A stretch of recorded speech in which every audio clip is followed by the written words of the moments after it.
I want you to just be respectful and be encouraging and just soak in and be very give it up for Megan.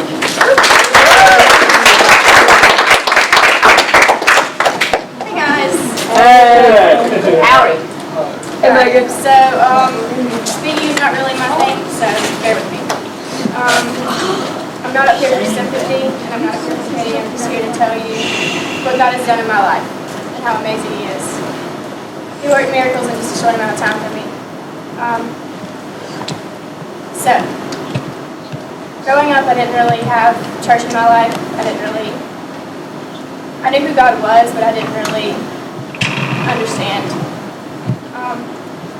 My home wasn't really somewhere religion was spoken of.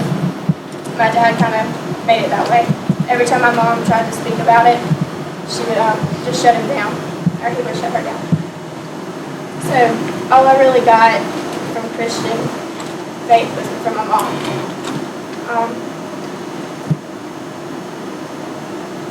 My dad was never really a part of my life, and when he was, it was just negative. Everything I heard from him was just, I'm never good enough. Everything I do is wrong. By about age 5, I heard every single cuss word there was. I didn't really have a father figure at all. I've pretty much been verbally abused my entire life. And it didn't really hit me until about age 10 when my dad told me that I was going to be dead before I was 16. That really hit me hard. I grew to fear my dad, and I grew to fear all males, basically. I was just really awkward around him. I didn't really know how to handle it. It really took a toll on me. I've always been a good kid and respectful. I've done my work. I did really well in school. I was butt off in softball. I did everything I could to try to please my dad, but it was never enough. I began to feel like nobody could accept me. My friendships were really bumpy. I didn't really have many. I pretty much stayed quiet and didn't let people in. The tensions grew between me and my dad as I grew. And then about age 14, it hit me that I'd never really been truly happy. I grew severely depressed. I couldn't tell anybody because I didn't want my mom to know. I didn't want her to feel like it was her fault.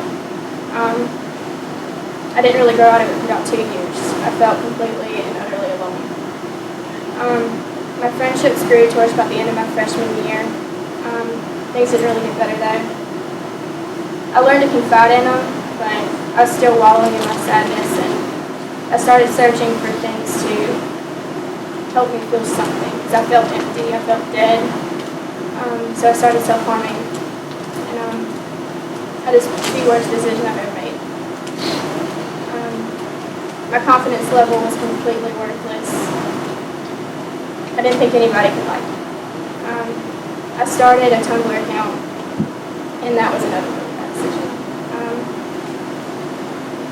Every single account I followed had something negative on it. It was sex, drugs, alcohol, depression, self-harm, eating disorders, all of it. It was all there. And I fell into the trap of a few of them. This one time, this one kid that I really liked, he told me that I was fat. And so I started starving myself. I didn't eat. I consumed less than 400 calories a day. I only ate for my parents.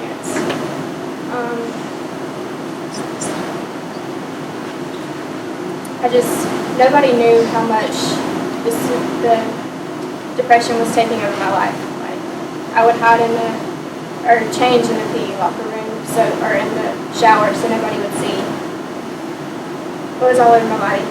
And I told my friends I had an eating problem, or I had a stomach problem, so they never questioned why I didn't eat. I felt dead. Suicidal thoughts started taking over, and I almost fulfilled my dad's statement. And then one of my friends came up to the group and told us that we were locked in the cage of sin, and that sooner or later the key was going to be thrown away, and we weren't going to be able to get out if we just kept acting the way we were. And so I grew angry at first, and I thought, how could someone say that to me? But then I looked back now, and I realized, like, how could she not think that? I wore all black, I listened to screamo, I was always negative. Everything I did was just sinful. Everything. I really was locked in a cage of sin. So I started digging myself deeper and deeper into my depression, and I could care less. I became really reckless. Like when I look back on my driving habits, they were not good. I'm kind of surprised I'm here today. But about the middle of my sophomore year, this boy walks into my life, and he completely annoyed me at first. He would not leave me alone, and I did not see what he saw in me at all. So I decided to push him away. He was really persistent though, and so I gave in and finally decided to date him a year later. Things got better, but I started placing my happiness in his hands. I always felt like something was missing though. And so about 2 months in, he got me to this amazing place. Oh my gosh, my life began to spiral out of control. I didn't know what was going on. I felt completely different, but it was for the better. I didn't really believe in God. I didn't want to come. I felt like I was angry at God. Like, if there really was a God, why was he doing all this to me? Like, why would he let my dad treat me the way he did? And anyway, the first morning I showed up here, my life changed for good. Like, I wanted to be a part of this feeling that I felt. Like, I felt completely happy. It's the first time I've ever felt that in my life. Like, you don't understand how amazing you guys are. Every single one of you have touched me in a way. And I'm so thankful.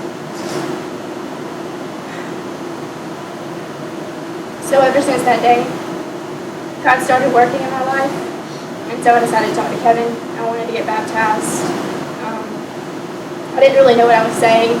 I didn't know what it meant to be saved. I just kind of said some stuff and hoped that I was saying it right. So anyway, we set the date, but the date kept getting postponed for numerous amounts of reasons. And so I think that was God's way of telling me that, like, he wasn't done with me yet. I think he was trying to prevent me from getting baptized on the wrong side of my faith.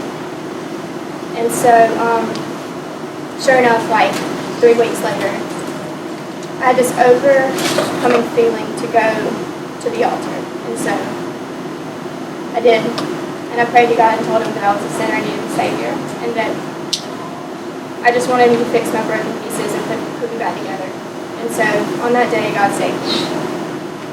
Probably the best Savior. He took all my brokenness and he washed it away. And then student life was the next week. I grew obsessed with the Word, and then the next Sunday I got baptized. So, ever since I've been growing really close to God, and I couldn't be happier. Okay, I'm going to go into a story on Job, so if you want to turn to your Bibles, it's Job chapter 1, verse 6.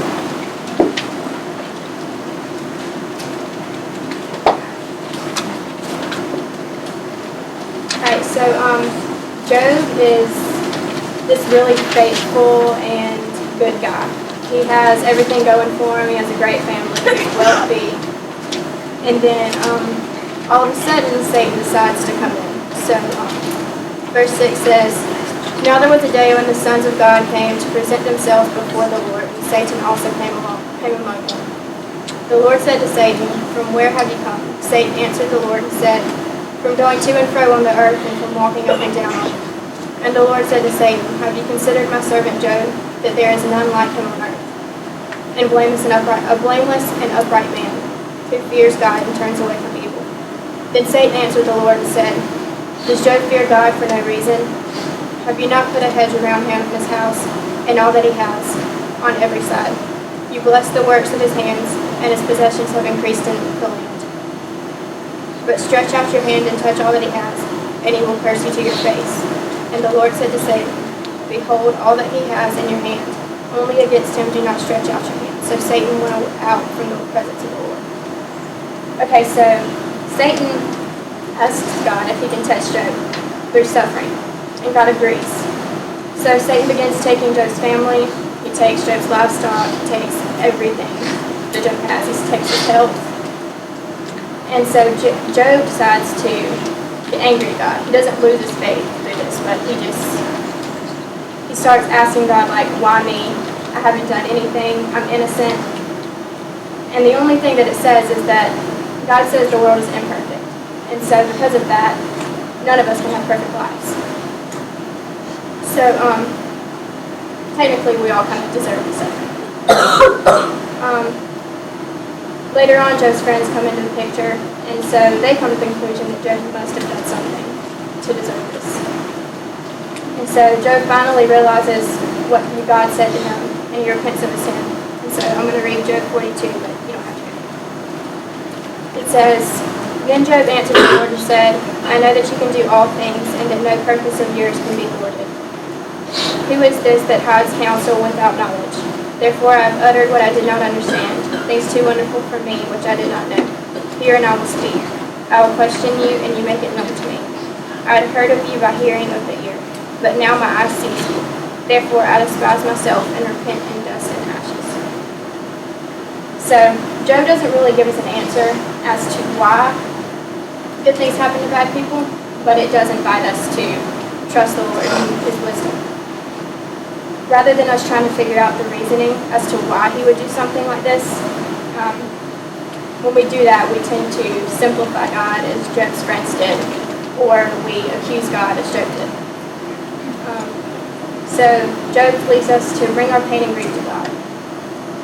We have to truly trust God, and we know, and trust that we know He knows what He's doing. So God puts us through struggle to test us.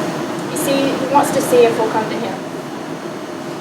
So if we just go to God, I promise you He will come through. It may not be what you want, and it may not be what you're really hoping for, but it will be what you need, and it will be what is best for you. So the next time you go through a struggle, don't do what Job and I did. Be strong and patient through your suffering. Why is there any need to fight a battle that's already been won? There's no need for that. So stay strong in your suffering, because we have a God of angel armies on our side always. I was dead and drowning in my pain, and God infused me with life. He gave me a purpose and us to serve Him. When Jesus invites us to follow Him, He invites us to die too. It's an invitation for us to die. That kind of surrender goes against every single human instinct we have. But the only way we can truly experience the resurrection power of Christ is if we die to ourselves first. So every single thing on this earth will fail us except God. He will never leave us or forsake us. Once you start to trust Him, I promise you everything will begin to fall in place. I saw the walls start to crumble in my life, and I was in awe of His grace. And through His grace, I found peace and happiness.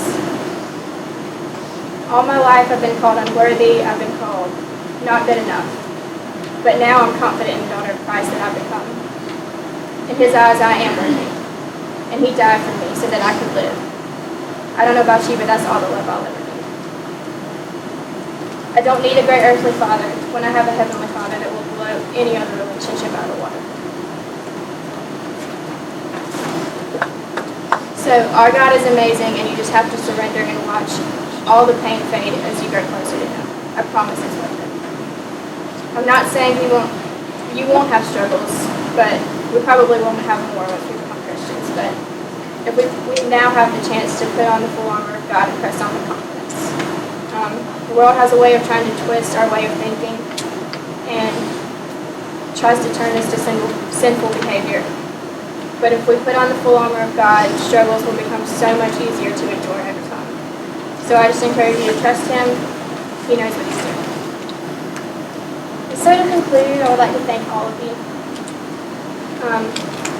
Like Kevin said, this place is amazing. And what we have here is just, it's not in other places. This place is just, I promise you, like, it works in every single person here.